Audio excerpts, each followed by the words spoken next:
Welcome to Living Fully, a podcast dedicated to enhancing your mental well-being. Each episode explores valuable insights and practical strategies to help you lead a more fulfilling life. I'm your host, Catherine Hertig. Today we have a special guest joining us to explore the role of research and data in mental health counseling. Derek Caperton, the research officer at Calgary Counselling Centre, will be sharing his insights with us. We'll talk about how research studies and data analysis hold the potential to revolutionize counseling practices, ultimately enhancing the lives of clients. We explore questions around how research can improve the effectiveness of counseling, how counselors are integrating research findings into their practice, as well as the potential limitations around counseling research.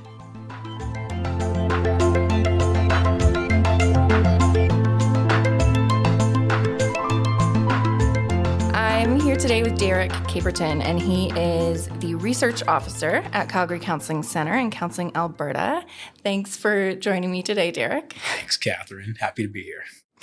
And yeah, we're going to talk about the whole idea of research and advancing counseling practices and outcomes. So yeah, I'm excited to get into that. Me too. My favorite topics. Derek, tell us a bit about yourself, your background, how you got started in the field, and how you got started at Calgary Counselling Centre. So going farther back, I was an undergraduate in psychology, and I got my bachelor's at Gonzaga University. I grew up and was trained in the States. And so I went to Western Washington University and got my master's in experimental psychology, which is just sort of pure research, right? It's statistics and it's methods and it's mostly quantitative. Were you just looking at data, or were you working with people? Yeah, it was just data, basically, working with people in that they were research participants, right? Yeah. And it felt a little bit disconnected from actually helping people out. And so I applied to counseling psychology PhD programs. So I interviewed a bunch of places and found a great advisor match in Zach Immel at the University of Utah. And so then I studied the psychotherapy relationship there and psychotherapy process with him. Yeah, so 5 years in study. And then I did y'all call them a residency up here. I did a residency at the University of Tennessee in Knoxville, practicing this entire time. And I was a full-time clinician, and it became time, looking for a job. And I was like, okay, do I want to continue down the clinical route? I really enjoyed working as a clinician, but I also had some great research experience behind me. And so through Bruce Wampold, who was one of our collaborators and was my advisor's advisor, I interviewed for this position when it opened up when I was, I think, at Calgary Counselling Centre? Yeah, sorry. Yep. Thank you. The position at CCC. And it was just such a great fit. And I was really enamored. I'd read a couple of the papers that Simon Goldberg had done using Calgary Counselling Center's data. Okay. And was just like, oh man, this is just sort of a one-of-one, research job that I can kind of, going all the way back to, the thing that I didn't like about just pure experimental stuff is I can do research that then the next day is influencing clinical practice and helping with fund development. Yeah. So you can get subsidized counseling. So I'd be able to do research in science and use those skills that I had that would actually be helping folks out immediately. Right? Yeah, you can see the result. Yeah. Of what you're studying right away. Yep. And then so I came up here, and we are 2.5-ish years into it. Nice. Now. Yeah. So, Derek, at Calgary Counselling Centre in Counselling, Alberta, we have a research department that kind of sets us apart from other agencies or facilities that are doing counseling. Can you kind of explain what that looks like, what you guys do in the department? Yeah. Well, like you said, it really is one of one. It's why I came up here for this job, is because there's not really any other community mental health centers or kind of non-academic settings that have an entire department devoted just to research into science and clinical science. So it is really cool and really unique. So right now we have 3 full-time employees, including myself. And so we do a lot of reporting around outcomes and the work that we're doing, the demographics of clients that we're seeing, and then how well they're actually performing in counseling, right? Are they getting better? Are they improving? Are they recovering over the course of treatment? We also provide in-house reports and outcomes reports to counselors so that they can track and understand sort of on aggregate how their caseloads are improving over time and see, what their overall effect sizes are for a given period of time and how their quality of the work is going. Maybe if in conjunction with consultation and supervision, they can look at what areas they might be able to improve based off of what clients and their caseloads are getting better or not. So it's just another tool to kind of help with consultation, supervision. Yeah, that's kind of where I'm hoping we can take this discussion and talking about how research and how your role kind of helps us see how clients are improving and also help counselors improve what they're doing. Yeah, that's the ultimate goal. And so it happens in some ways with providing hopefully timely feedback, right, on this is how your cases are progressing. This is what you've been doing the last 4 months or the last year, whatever the time period might be. And then the other role that we take on is conducting original research for publication out to a grander audience. And so we do research studies that basically helps inform the greater mental health community on different processes that are happening here and different ways that just different things you can learn about the things that are happening here. For example, last year we published a paper that looked at the efficacy of in-person versus online counseling. To kind of compare so are we doing just the same quality of work, or is one better than the other if you're in person versus online? And what we found after matching clients between those two groups is that they both work equally as well, which is really good news. So let's get into a bit more detail about how research is actually helping to improve the client experience and counseling as a whole, if that makes sense. How is it improving client results? How is it improving counseling processes, that kind of thing? Yeah. So here at CCC, it's helping in that we're providing feedback on how cases are progressing for counselors. So you can see sort of in aggregate what your effect size is. And effect size is a statistic for being able to understand how much change is happening and whether that change is meaningful within your client caseload. And then so that information can then be used in conjunction with supervision and consulting to see so what are the patterns I'm seeing in terms of the improvement with my caseload, to see, who can I do better work with? Are there any sort of patterns in here maybe regarding their presenting concerns where I'm doing really well or not so well with certain presenting concerns or different backgrounds of clients, things like that.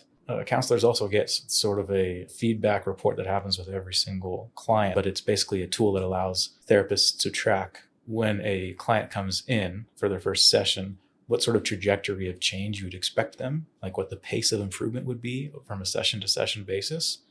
And that allows therapists to notice then when maybe working ahead of schedule and a client is improving at a greater pace than you might expect or might hope for, or if there's some deterioration happening or they're not sort of improving at the rate that you would expect, and maybe you need some more consultation or supervision specifically on that case, which is a really, really nifty tool for counselors. Okay, you've mentioned that a few times, the consultation and supervision. Yeah. What is that? Oh, yeah, great question. So the ideal sort of pathway here would be is if you notice, say you're 3 sessions in with a client, and that client isn't reporting through these self-report measures that we use, where they were reporting sort of their levels of distress. If that distress isn't going down, then the counselor can say, okay, so something I'm doing here doesn't seem to be working, right? And so I can then go to a peer or a supervisor, and we can talk about this case. We can talk about all sort of the nitty-gritties that are happening here. Maybe they're presenting with a certain personality trait or a presenting concern that I'm not so well versed in. I need sort of more coaching and training on that. Yeah. Those sort of things. So we're actually sort of a warning system of hey, we want this person to be improving at a greater rate than what's happening. So here's sort of your signal to do a deeper dive on what might be going on with that person. And then ideally with another pair of eyeballs on it, right? From someone else who's trained. Yeah, I feel it would always be good at some point to get a second opinion. Yeah, absolutely. Yeah. I think the research shows that, the best that most of us are as clinicians is right after we graduate. When we've got all of this coaching and training and all this other stuff. We're really sharp. We're up to date on methods. We've been seeing a lot of clients. And then, we've had expert eyes on our stuff for several years. And so we're really, really good. And then the challenge really for, newly licensed folks is maintaining that level of performance throughout. Right. And that's what CCC has done. And there's published research showing that as opposed to any sort of deterioration of skills, is that in 2016, a paper showed that Calgary Counselling Centre therapists sort of maintained that high quality of work over time, as opposed to having any sort of deterioration in skills, presumably because of what's called feedback-informed treatment, which is this thing that I've been talking about, I guess, around without labeling it, which is, taking feedback from the client in terms of via self-reports of distress and then doing something with that information and then ideally with the help of a peer to give you fresh perspective on things. So let's get into that, what did you call it? Self-reported? Yeah, self-reported levels of distress. Yeah, because I know that it's called the outcome questionnaire, but and we've talked about this in previous episodes, but let's do like a rundown for our listeners. What is the outcome questionnaire? Yeah. What does it measure? Yeah, so the outcome questionnaire is developed in the 90s from researchers out of BYU, and it is 45 questions that measures a whole bunch of different, mostly psychological, but some physical indicators of distress, because obviously to our bodies are linked to our psychological and mental well-being. So things like anxiety, depressive symptoms, sleep quality, I believe is in there, the quality of sort of your ability to function in work or school, the quality and health of your interpersonal relationships. Right. All of those are in those 45 items. And then we aggregate all those together into one score that represents sort of an overall level of distress. And so if you have a lot of distress in a lot of areas of your life, you're going to be at a certain level of distress beyond what we would call a clinical amount of distress. And then, maybe you have some domains of your life that are more stressful for others. So the subscale for social support might be particularly high and you have more distress in that area. But yeah, it's a self-reported form where, a client before every session will fill this out. Okay. So they're filling it out before every session. Yeah. Yep. I've talked about this dozens of times on this podcast already, but before I worked here, I was a client. And so I'm familiar with the questionnaire. And I'd like to get your perspective on this because, it's a self-reported thing. Mm-hmm. So it's, clients are coming in and I feel like it's not always an accurate measurement, if that makes sense, especially if people come in and they catch on, they're the same questions every time and they don't have the buy-in thinking that this has anything to do with their improvement. They could just be checking boxes. So, how accurate is this? Does it, how do you convince clients that this is, a good tool to use? Yeah, totally. So I think, the OQ is among the best what we would call outcome measures out there, and that it provides a really nice and kind of complete look at mental health overall. But you're right that it does require buy-in from clients to fill it out completely and honestly and thoughtfully, right? And so that really leans on the therapeutic relationship and the ability of the counselor to kind of relate to the client, the importance and the utility of this tool for their work. And so being able to kind of, relate to the client, that's a really important thing, is ultimately up to the counselor, right? And the quality of that relationship. Yeah, I can see that. And then also, it has its limitations, right? So a self-report measurement of distress, right, of how you're feeling and how bad you might be feeling is limited. It's not the only outcome that really matters, right? So for example, we can look at distress, but maybe you're in here because your romantic relationship is on the rocks and it's not going so well. Mm-hmm. So another outcome that might not be fully captured by the OQ, though there's items that relate to it, would be, what's the quality of that relationship now, right? Are you, do you have a more stronger bond because of the skills you might have been learning in counseling? Or maybe it's your ability to perform at work, right? And so again, the OQ will kind of get at that, but really the outcome is going to be are you showing up to work and are you able to kind of perform your responsibilities? You're getting more security that way. Right. So it is, in some ways limited, and there's important, outcomes that are not tracked by it, but it kind of gets at a little bit of everything. And in terms of a sort of mostly non-invasive way of measuring, outcomes, it provides something that's pretty quick and reasonably complete. That makes a lot more sense to me. Yeah. For sure. Derek, can you share some examples of how maybe research that you've done here at Calgary Counselling Centre, like you and the team, can you share how maybe something you found out has been successfully put into practice? Yeah, totally. So something that's been happening since I got here is we've been doing what's just been called in-house the supervision study. Supervision is sort of the mentor-mentee relationship that exists between a licensed clinician, a licensed provider, and a trainee who's still learning this trade and is pre-licensure. Okay.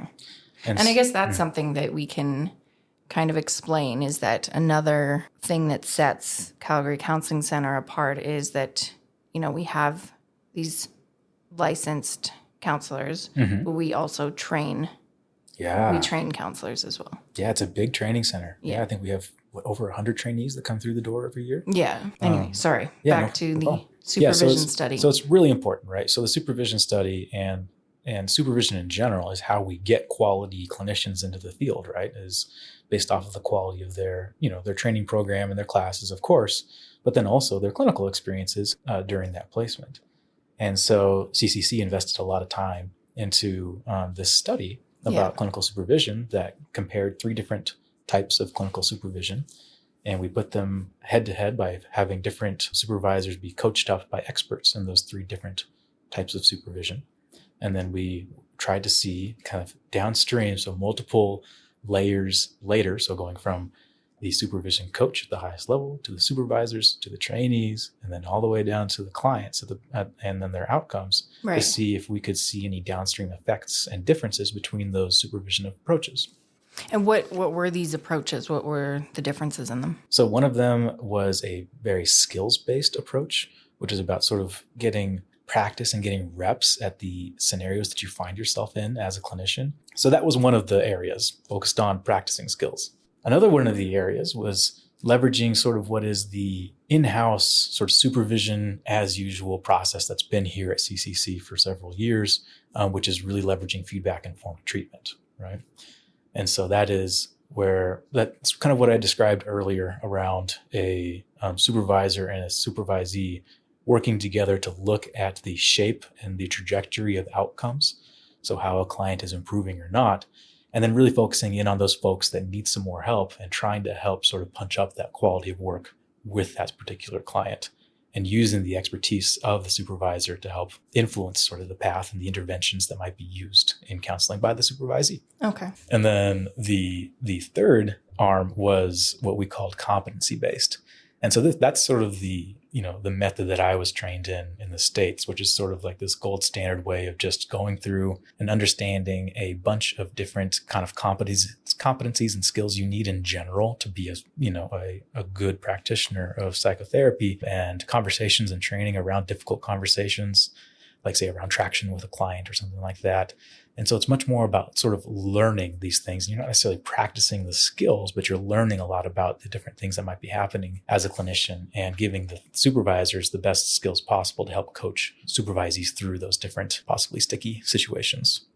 So you have skills-based, you're actually taking reps. You have feedback-informed treatment, which is you're looking at how a client is doing over time, targeted coaching from the supervisor. And then the other one is sort of a lot of sort of knowledge and information that can be useful and then pulled from during counseling itself. What came out of that study? So this is where mixed methods become really important, because quantitatively what we found is that clients in each one of those arms did more or less the same. All of them improved and they all did really well, right. But no one supervision method seemed to do better than another. And so now what we've done though is we're getting a lot of good feedback over the course of that study from the supervisors who were learning from the different coaches. And so now what we're starting to do is we're rotating the supervisors through different coaches, because this entire time a given supervisor was just in one arm of the study, right? They were just doing the skills-based training. And now they're rotating through and learning from another expert. And so the hope is that in aggregate, if you can kind of build in the skills-based with some of the competency-based stuff that's sort of this best practices of knowledge, and then the feedback-informed treatment, that you're going to get, some really, really world-class supervision here, because we're learning, each one of our supervisors are learning from the best in each of these domains, and they all work really well. But now the next step of the study really is like what happens when you're able to sort of integrate all of those different approaches together. What kind of specific ethical considerations come into play when you're studying counseling outcomes? Yeah. So, confidentiality and privacy is number one. So we're always trying to make sure that we're keeping all of our data secure and managing who has hands on it. I also consider competency to be an ethical issue. So that means making sure that all of the reports that we're sending out and the data that we're analyzing has really been scrutinized by, multiple eyes to make sure that what we're saying about a given result is true, right? Yeah. We don't want to be misleading or misrepresenting things that are happening. And so I think that level of competency is really an important ethical consideration. And then I also think it's important to be looking at at-risk populations and folks that might otherwise be marginalized, and making sure that, when we're talking about the CCC population, is there anybody else who might be getting left behind, right? That's not representative of, say, the overall improvement or the overall access, things like that. Do you have examples of that? So an example of sort of adhering to that would be before presenting an analysis of saying, like, this is what's happening with the overall CCC population, is also doing that analysis by, say, client racial ethnic background in order to see, like, okay, are there some folks from different backgrounds that are not doing as well in counseling? And then, is there anything that we can be doing with that? Is there a deficit? Are there other factors that might be involved with that, right, as well? Because it's, any outcome has a lot of things that are going into it. But just doing analyses by different background variables, I think, are important to be able to make sure that no one's sort of falling through the cracks when it could be something that we're doing to better treat a certain population. So you'd said, like, through this data, counselors can see if they need to, quote unquote, do something differently or make changes. So what would that look like? Mm-hmm. And that's, I understanding that that's going to be so different with. Yeah. But in a general sense, with feedback-informed treatment, a trainee might notice, like, hey, this client is not improving over time. I'm 4 or 5 sessions in and they don't seem to be getting better on the OQ. That is, their ratings of distress aren't going down. And so they can go to the supervisor and they can then talk about who this client is and what the variables might be that they think might be contributing to the fact that this person isn't getting better. Is it certain circumstances in their life that are sort of not related to therapy? Maybe the trainee and the supervisor can contextualize to understand, okay, so what's happening here is not related specifically to the therapeutic work that you were doing, although you might be able to talk about, any lessons from, something bad happening and how that might be related to a person's anxiety. Yeah. So the trainee might notice that, like, okay, so this client seems sort of emotionally distant and I'm having a hard time connecting with them. And then the supervisor would be able to help them sort of break down, all right, is this something that's coming from the client or from you or from that interaction between the two of you that is sort of allowing any sort of real sort of authentic relationship between the two of you that might provide a catalyst for helping the client sort of engage in therapy and then get better with whatever content it is that you're working through, right? And that can look a whole bunch of different ways where, like, maybe some identity or cultural background differences aren't sort of lining up and you're just missing each other, language wise, and you're not using the sort of verbiage that would be appropriate for that client. Or maybe the pace, of which you speak is not, working for that client. Right. If you tend to speak more quickly and that client needs a more laid back pace. So, that and 1,000 other things could be something that is going on about why a client might not be improving, which is why I'm such a strong advocate for getting consultation from peers or supervision from your supervisors, because it really sort of takes that human eye and that human level of experience to say, like, okay, let's break down these variables and see what might be going on here. It sounds like there's so many factors to whether someone improves through counseling. Oh my gosh, yeah. In research, we break down, what's called variance explained. So like what can we attribute to a client getting better or getting worse over time? And so we know that, like, actual differences between treatments is very, very small, like 1% or so. So that'd be like the difference between, in general, CBT and DBT and psychodynamic and interpersonal process and all these other things. And then we know that, say, between, like, I think it's 7-8% is due to the differences between therapists, again, in general, when you average things out. And then there's a few other things. And then it's like 70 or something percent is due to clients, right? So the things that are going on with the client that is sort of outside of the therapist's control, or at least our ability to measure, right? And so, there's so many different things that can go on. And a lot of sort of the people that are interested in the same things that I am, a lot of what we're doing is trying to capture all of that information and try to make that sort of that unknown quantity that's just sort of existing out there quantifiable, at least a little bit more. Yeah. And that's, a lot of that is, with some of the work that's happening with process research. And process in sort of contrast and complement to outcomes is research that is looking at what is actually happening in the room and what's happening between the counselor and the client that then is influencing outcomes. That is, whether or not the client is getting better. And when you say what's happening in the room, what does that mean? What does that look like? So many things, right? Yeah. Between level of eye contact, how much body language in general, how often the therapist is speaking in relation to how often the client is speaking. Oh my gosh, that's if so the detailed. Therapist is asking questions, are they closed questions where it's just like, so did that make you sad? And then sort of, yes or you no. say yes or no. Or is it open questions?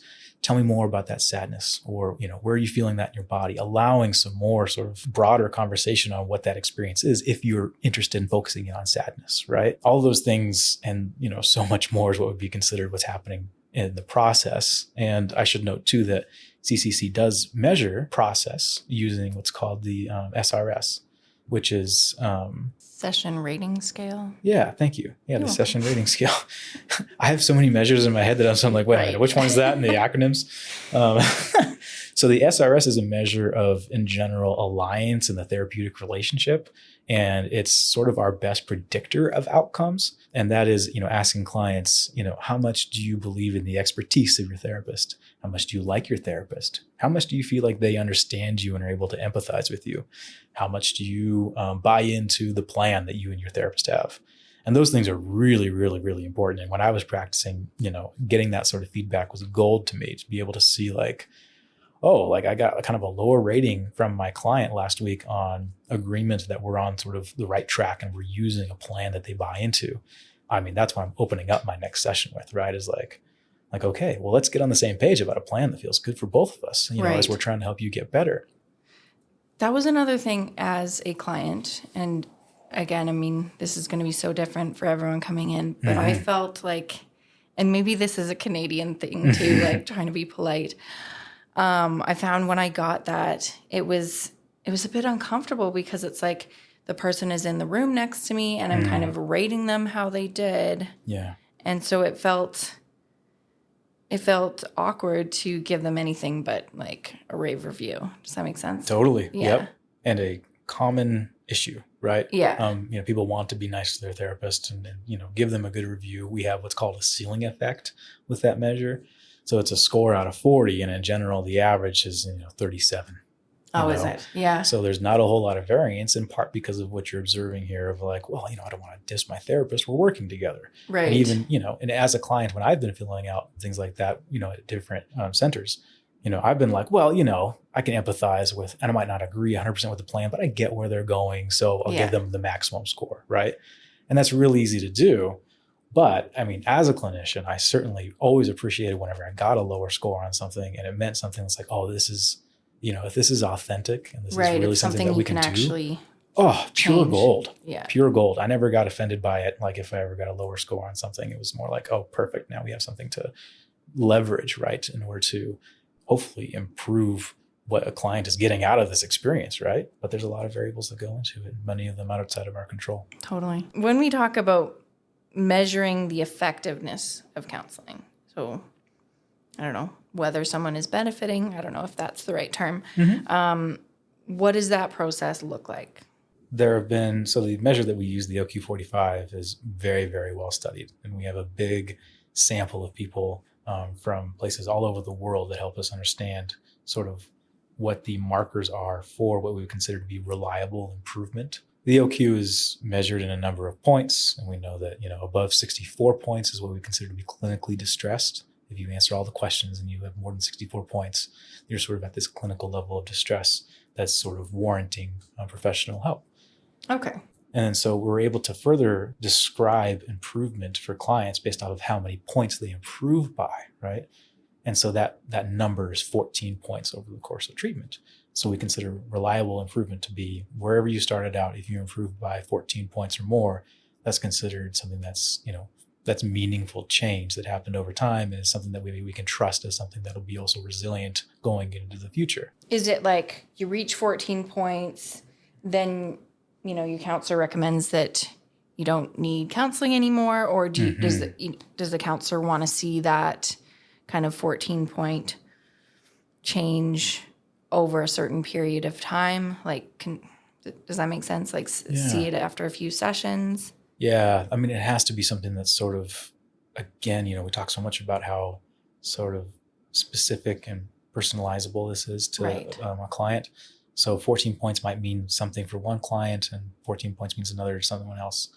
I should note that whenever we talk about, these averages or these scores or something like that, like that's something that we've taken, it is an average. It's the mean for a very large population of people. But, you might be, as a client, 14 points might not mean that much, especially if you come in really, really distressed, or it might mean the world, right? So there's obviously variances that exist on either side of that average. And I think it's really important to remember that as statisticians and researchers, as clinicians, and as clients, to really say like, okay, so we know what this means on average, but I might not be average, right? And so we have to consider how important is this change for this person, right? And so if a client improves by 14 points over, say, 4 or 5 sessions, and they seem to have learned a lot during counseling, it seems to be something that's sort of stable, then a clinician might be able to move towards like, okay, should we, do you have enough to sort of wrap up this relationship and take what we've learned and move back into life without this relationship that we have between the two of us? Or is it something that feels a little bit more shaky? And it's like, okay, so you improved by 14 points, but it sounds like, just from our conversations, that you're still sort of integrating a lot of what this improvement is and something that's maybe more stable, and maybe we should do another session or two, or whatever it might be for that relationship, right? Yeah. So again, that's where that human factor comes in. And we have data that, provide, averages and generalized abilities and all this other stuff, but you have to use that human expertise to provide a context. It's just sort of a gross guideline, a general guideline that we can use. But all the idiosyncrasies of a person and a relationship has to be considered for sure. So what role do the clients play in participating in counseling research? Yeah, so like we talked about before, being really honest about where you're at, both with the relationship with your counselor and then just where your level of distress is huge, right? Because that's sort of, that's the quantitative feedback. That's the number that we can use. That's a little bit simpler to understand, for us to be able to use as a marker for understanding your improvement and then how you're feeling about counseling. So I think honesty and authenticity and feedback, both the quantitative version that happens in our surveys, and then in the relationship too with the counselor in the conversations, is really, really important. In what way generally do research findings influence the development of new counseling techniques? And have you seen that in the research that Calgary Counselling Centre has done? Yeah. So, the most influential stuff that Calgary Counselling Centre has done, in my eyes, is all around feedback-informed treatment and sort of establishing that, this information that we gained in the 90s that was like, hey, if we observe counselors and what they're doing, they do better. And then if we observe counselors and then we give them feedback, they do even better, right? And Calgary Counselling Centre has been one of the places at the absolute forefront to implement those sort of things. And so there's been really important research showing that feedback-informed treatment, that is taking and soliciting information from the client about how they're doing and how things are going on between the relationship, and then building that into practice, has been huge. There's also a body of literature that I'm less sort of familiar with, and I'm not as much of an expert on, with working with domestic violence populations and court-mandated clients. As a result of that I know there's been at least half a dozen publications or more that Robbie did over the years. So that's contributed as well. And I'm sure influences the way that those programs are being implemented now and working with that client population. Research is sort of where knowledge about counseling and what works and what doesn't work is institutionalized and recorded, right, in general. So we have decades and decades of research that suggests, best practices in research. And as a clinician, you can go and you can look at published articles. Or if you're working with a client with a specific diagnosis or disorder, you can see what's the best practices and what's the research say about the best approaches to work with those people. Or maybe better understanding people of different, racial or ethnic backgrounds than you, and better understanding, how to be multiculturally competent or multiculturally oriented in your work. Yeah.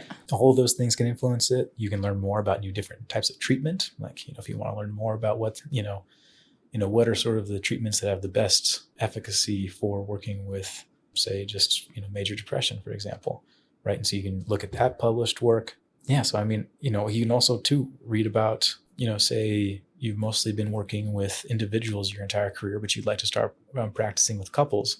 You can read the research based on some of the best practices and the most innovative techniques for working with couples as well. Right. So yeah, it's where knowledge gets stored, right? Is in research, right?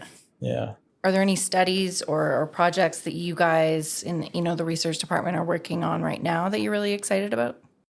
Yeah, so I've recently been really interested in fit, right? And I think as clients in particular, we're always like concerned, like, boy, I hope I have a good fit with my counselor, right? Like, hopefully I hope they get me. I hope this is a good match and that they understand me and they can kind of see and understand the perspectives that I have and the things that I'm going through and all these other things, right? And so I've been really curious about fit. And so we've just are at sort of the beginning stages of 2 studies regarding fit and how that works. And one of them is looking at the historical outcomes that different therapists have with clients of different backgrounds and different presenting concerns and different levels of initial distress in order to better understand who are the best and the worst fits for, say, that particular counselor.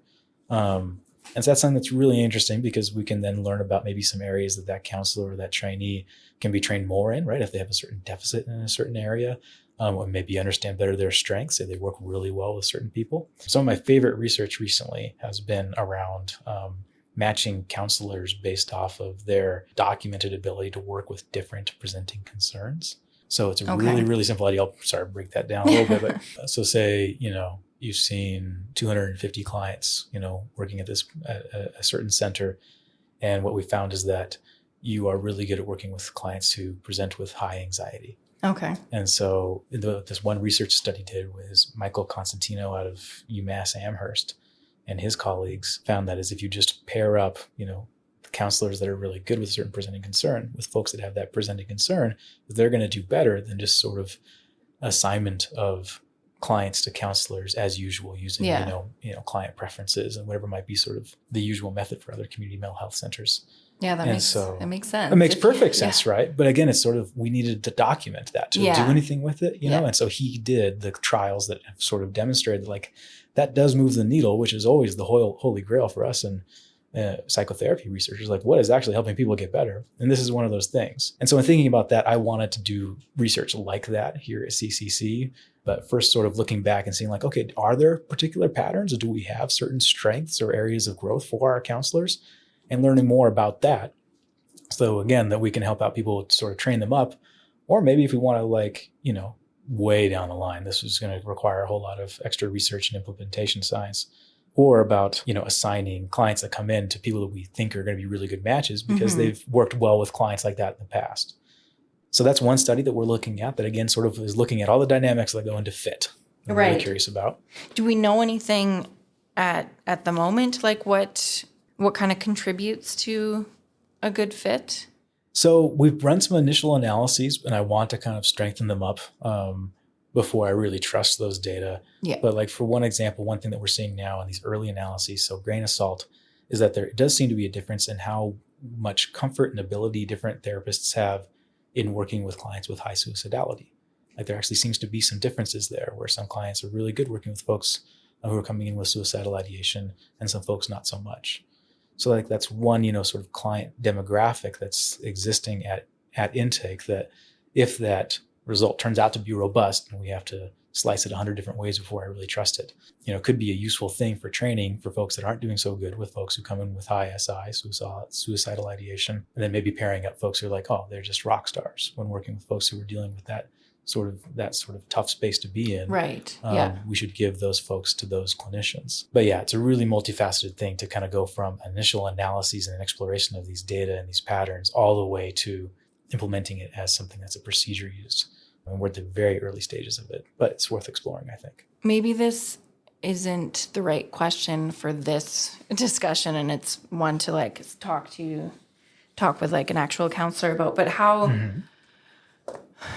would, an average person like looking for counseling go about finding someone they feel is a good fit? Are there questions that they should be asking? Are there characteristics that they should be picking out? Yeah, totally. So I think there's a lot of sort of like categorical things you can look at. Like, do you have a preference in terms of gender of your therapist or age? Or maybe their treatment they do. Maybe you heard that EMDR is great and from a friend and you'd like to give that a try. So you go find someone who has special training in EMDR. I think those things are really important. Maybe, and obviously logistical things like if you want it in person, are they in your area? Yeah. And then do they take your insurance if that's relevant? All those sorts of things. But, really what I have always sort of vouched for is having an initial conversation with that person and being sort of critical about in that first session, does this feel like something that's a relationship that, I can grow together and trust this person? Yeah. And I think so it's more about just kind of intuition, like. it's so multifaceted, right? Yeah. It's like, like what sort of friends do you want, right? Like you can make categorical things like, oh, I want them to have X, Y, and Z qualities or backgrounds or life experiences or values.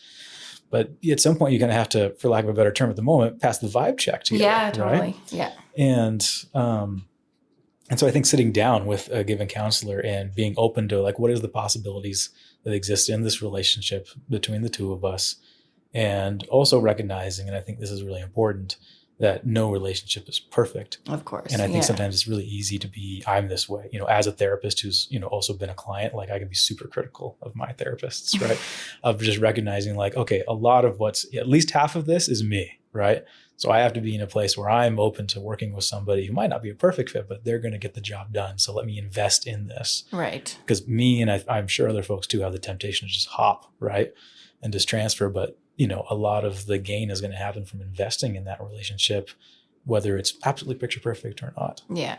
Is there anything else that I haven't asked you? Anything about the work that you do that you want people to know? That's a great question. I think the thing that has always stood out to me about CCC and why I decided to come here and take this job is just how sort of practice-based the research and the science is.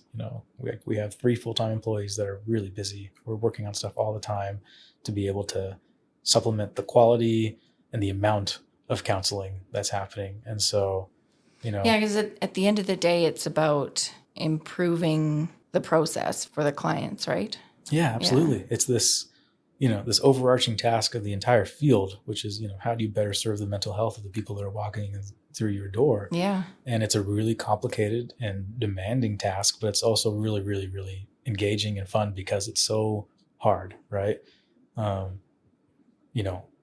I sometimes think that, a lot of my task is trying to capture and describe something that's sort of uncapturable and undescribable. Like as a person who's worked as a clinician, like sometimes I think like, how are we ever going to distill down this stuff?